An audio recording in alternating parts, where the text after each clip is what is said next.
once you get a job that is a visa sponsored job, they can sponsor your visa, you can come with your dependents, you can come with your children. When you hear people saying don't come to the UK, this is not the best time for you to come to the UK, it's not true. This is the best time to come to the UK.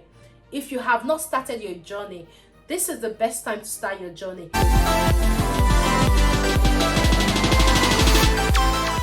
Hey guys, welcome back to my channel. My name is Fajira. If you're joining me for the very first time, I'm so happy to have you in our beautiful family. And for my returning subscribers, I want to say thank you guys for always coming back to watch my videos. I really do appreciate. God bless you. If you're here for the very first time and you're seeing this beautiful face for the very first time and you're yet to subscribe to join our beautiful family, please do not forget to hit on the subscribe button, turn on the notification bell, so each time I upload a new video, you're going to be the very first person to see that video. So guys, let's quickly dive right into today's video. So guys, in today's video, I'm going to be talking about how I came to the UK, some random questions about my coming to the UK and how I have settled in the UK and how long I have been in the UK. So if you're someone who is interested in that, to know how long it will take you to settle in properly in the UK, do watch this video right to the end. Hi Fajira, how long have you been in the UK? I would say I've been in the UK since 2011 October till now, which is about 11 years, but there was a break of 1.5 years which I spent in Nigeria, but I would say 11 years. Okay, and how did you come to the UK? Oh, I came to the UK as a student like 11 years ago. I studied in Coventry University. So I came to the UK as a student. Was that master's or undergraduate? Yeah, it was master's. Okay. I did my master's in Coventry University. Okay, and how do you like living in the UK? Man, I would say living in the UK is one of the best things that have happened to me, to be honest. Like, I lived in the UK for I think for 2-3 years. And I went back to Nigeria and I lived in Nigeria for another 1 year and a few months. And I came back to the UK. And since then, I have not gone back to Nigeria. Living in the UK has been very, very good. Like, if you're someone who is still looking for a way to relocate to the UK or to go overseas, I think UK is the best place for you. Okay, that's very good. So whenever you were coming to the UK from Nigeria, do you have plans to stay back in the UK, or you came, you loved the culture, you loved the people, you decided to settle in the UK? To be honest, coming to the UK, I really didn't plan that I was going to stay back in the UK, because there were lots of potentials, like lots of jobs back home when I came to study. And I had in mind that once I finished studying, I'm just going to go back to my country and get a job and, you know, start my life. But immediately I finished studying, my husband started, which I had to stay back because the only way I could see him is when I'm in the UK, because he goes to the rig for 1 month. So even if I have to stay in Nigeria, I won't be able to see him because he will be in the rig for 1 month and be in UK for the other month. So there's no point just staying back in Nigeria. So I had to stay back in the UK. So I didn't plan to stay back when I first came to study. I just came to study so I could go back to my country. So what made you fall in love with staying in the UK then? Okay, UK, to be honest, UK is a very lovely place to be. Okay, so what actually made me decided to stay back in the UK was because I got a job. And not just getting a job, the people here are lovely, to be honest. When you meet the very nice people, you will really enjoy it. And the security, the job security, UK is a place that I could drive even in the midnight. I'm not scared. I'm not scared if anybody is just going to park in front of me and get me out of my car, you know, because everywhere is secured. There is will I say out of 100, you can be sure of at least 70% security living in the UK, unlike some countries that you're not sure of security. So one of the reasons why I had to come back to the UK was basically because of security. Okay. Yeah. And so see, whenever we go on social medias, we see some bloggers posting videos of people that have been abroad saying do not come to abroad. Abroad is not good. Do not come, abroad is not good. So since you've been in the UK for the past 11 years, which obviously qualifies as abroad, what advice do you have for people that are intending to come? Or what advice can you tell us, because of the videos that are going around, people saying that abroad is not good, that we should remain in Nigeria? What can you say? To be honest, like if you notice, like if you have been following me on my YouTube channel, you will notice that most of the time when I'm talking about UK, I'm really passionate about it. And that's because the UK for me is a safe place. Forget about the recession going on. There is a recession going on in different parts of the world, not just UK. When I see people come up to like, don't come to UK, stay back in your country, for me, I think they are not being honest. To be honest to you, I think they are not being honest, because I believe their lives has changed, even them being in the UK for just 1 week. So I just wonder why people will come up online or come up on YouTube and say, don't come to UK, this is not the time for you to come to UK. There is a recession going on everywhere. It's not just UK. So when I see all of that, I just feel bad, because I know for me, UK is a very safe place for anyone looking forward to come to the UK. If you are out there and you have been struggling to travel, to be honest, like UK is very easy for you to relocate to, but all you need is patience. Patience in the sense that you will need patience to go through the process.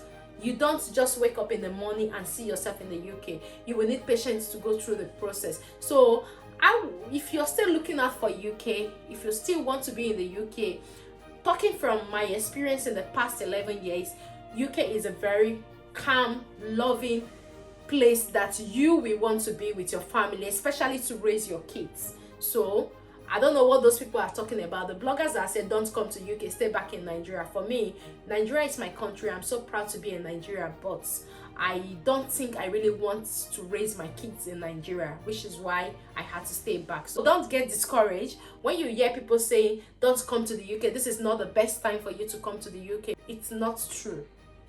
This is the best time to come to the UK. If you have not started your journey, this is the best time to start your journey. If you have not, even if you are getting discouraged by what you see from other bloggers that stay back in your country, don't come to the UK. Trust me, it's not true. They are enjoying in the UK. So I'm wondering why they are asking you not to come to the UK to enjoy with them. So start making plans, start making arrangements towards your relocation to the UK. And trust me, once you relocate, you will find out for yourself. I won't have to tell you. Thank you very much. So what is the easiest route to come to the UK? Talking from experience, the easiest routes, for instance, if you want to put a time frame to like, I want to relocate within this period, the easiest route for you to use is coming to study.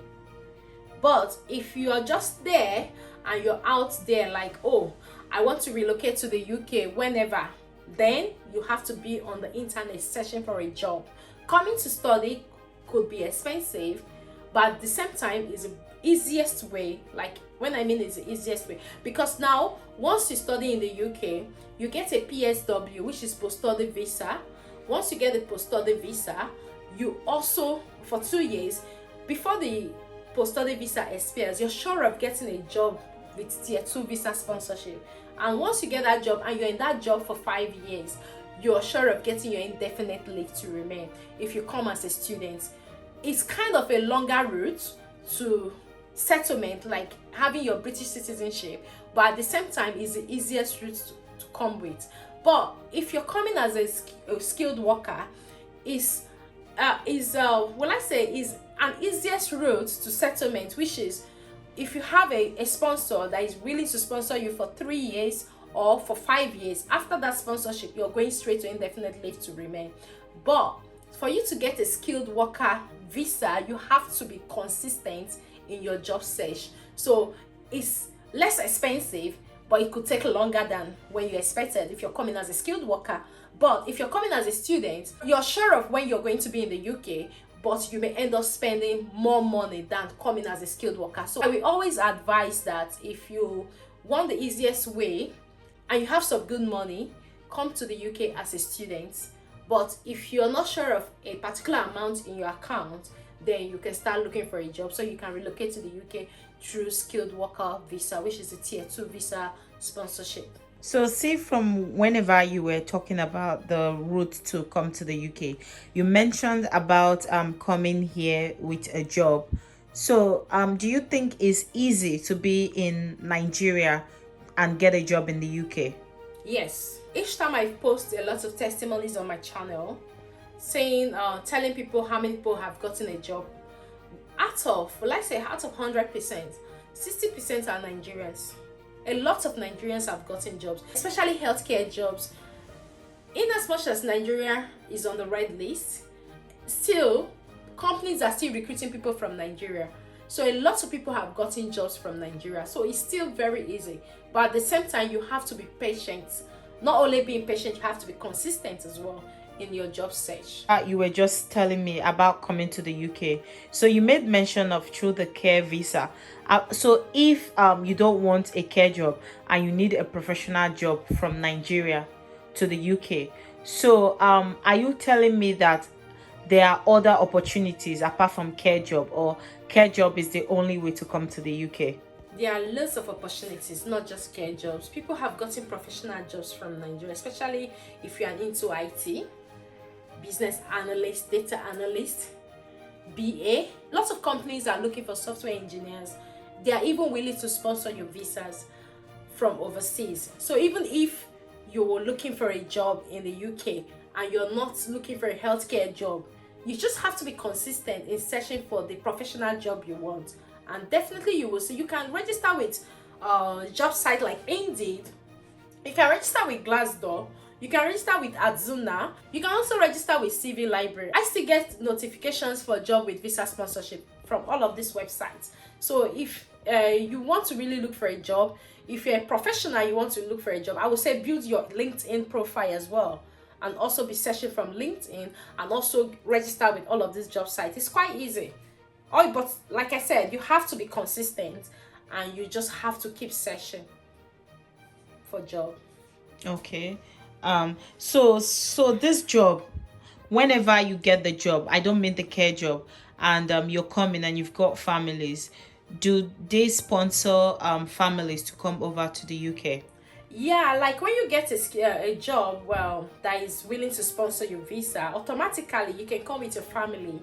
But it depends on what the agreement or the contract is. If the company have said they are going to sponsor you, just you, then you will have to provide proof of funds for your dependents.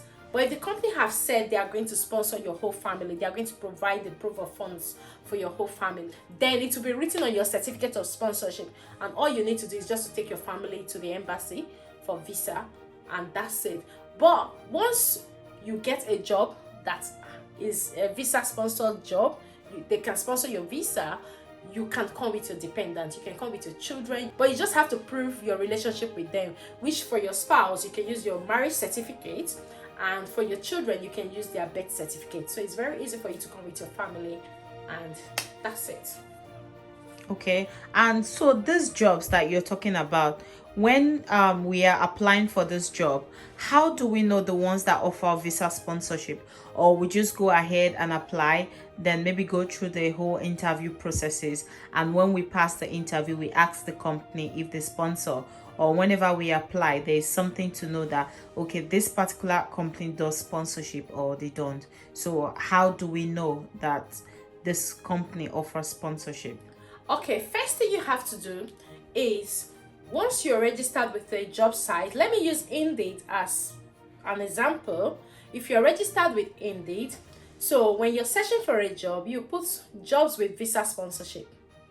You can put the particular job you're actually searching for, but add with visa sponsorship. It will pop up all the jobs available on Indeed that can sponsor your visa. The other thing you can do, you can use the license sponsored list. There is a government list which I will leave the link in the description box below. So all you need to do, you can use that license sponsored list to search for companies that are licensed to sponsor you from overseas. So you can search for those companies. If it's a type of company you want to work in, all you need to do is to go to their website and look for the jobs they have advertised. Some of these companies, not all of their jobs is qualified to sponsor people from overseas. So you have to check for the ones that can sponsor you from overseas. then you apply for that. You have your own role to play by always going to the government list of licensed sponsors to check if the company you want to apply to is on that list. If the company is on that list, know that they are licensed to sponsor, and they can also sponsor your visa from overseas. Okay. Thank you very much for answering that particular question. I think we are nearly coming to the end of this question and answer section. Before we wrap up, I just have one more question to ask you. So when we get this visa sponsorship, let's say for instance we are successful in the interview and we get the visa sponsorship, so do we have to pay for the visa application processes, or the company pays for us and our dependent? Okay, it still depends on the contract you have signed with the company. There are some companies that do pay for yourself and also your dependents, and there are some companies that we only say we are giving you our certificate of sponsorship. You have to do the visa application yourself. So it still depends on what the company is offering you. So I can't say all of the companies are going to sponsor your visa. That's because I am not sure of the contract you're going to sign. So some companies can pay. Also, some companies even do pay up to flights. I know of somebody, one of my subscribers, that she got a job from Nigeria. Like, she got a job in the UK from Nigeria. They are paying for everything apart from the visa application. So once she arrived in the airport, she has a car she's going to be using once she arrived in the UK. They will pick her from the airport. They paid for accommodation for 3 months for her. So she's kind of comfortable. Like, she's going to start very well in the UK without going to pay for anything. So it still depends on the agreement you've got with the company or with the organization that have offered you your job. So all this job, do we need to hold a minimum of BSc to get a professional job from Nigeria to the UK? Yes, for a professional job, it's either you hold a minimum of BSc or you have a very good work experience. So if you've had work experience in that particular field for, let's say, 15 years and you don't have a BSc, that's not a problem. Like, we all know that in the UK, it's your experience that sells you, not your certificate. Nobody actually looks at your certificate. What they look at for is your experience. So if you have the experience and you don't have a certificate and you pass your interview, you're very sure of getting a job in the UK. Okay. Thank you very much for this beautiful questions and answer, and I really appreciate you going into details to explain everything. And just like you said, if you can, please kindly drop all the links below. And even if maybe you have links of where you've prepared CVs and all, if you can drop it below, that will be very much helpful. Thank you very much, Fajira. Oh, thank you very much, Sandra. Even if you don't want to show your face to my audience, which is very okay, but I'm sure people that know your voice already know you're the one behind the camera. So thank you very much for this interview and also asking me these questions. These are just random questions. I'm sure you read most of them from my comment section. Of course I did. A lot of them from your comment sections. So I'm going to leave the links. I've got a video where you can look out for how to arrange your CV to a UK standard. You can just use that video to do that, but I would advise on that video I said do not add reference, but this time, because I got in touch with a lot of employers and they said because they are recruiting from overseas, it would be wise if you add reference to that CV. So add a reference that if you're recruiting in the UK, like I do for my organization, you don't really need a reference till when you've gotten the job. But if you're overseas, because sometimes these companies will want to call, they even give you the job offer because you've left their details. So ensure you add the reference to your CV. And also I've got a video on how, if you have a BSc, because coming to the UK, you will require an IELTS, a proof of English proficiency. So if you have a BSc, you don't need to go to write IELTS. Use the link I'm going to leave in the description box to translate it into an ethics certificate, which will enable you to apply for your visa. With ethics certificate does not expire, but with IELTS, after 2 years, your IELTS certificate will expire. So if you have a BSc, you have a master's, you have a PhD, and you're looking for a way to relocate to the UK, just use the link I'm going to leave in the description box to apply for your ETIS certificate. You don't need to write IELTS, but whereas if you don't have any of that, then you will have to start preparing for your IELTS. I'm also going to leave a link in the description box below where you can prepare for your IELTS for free.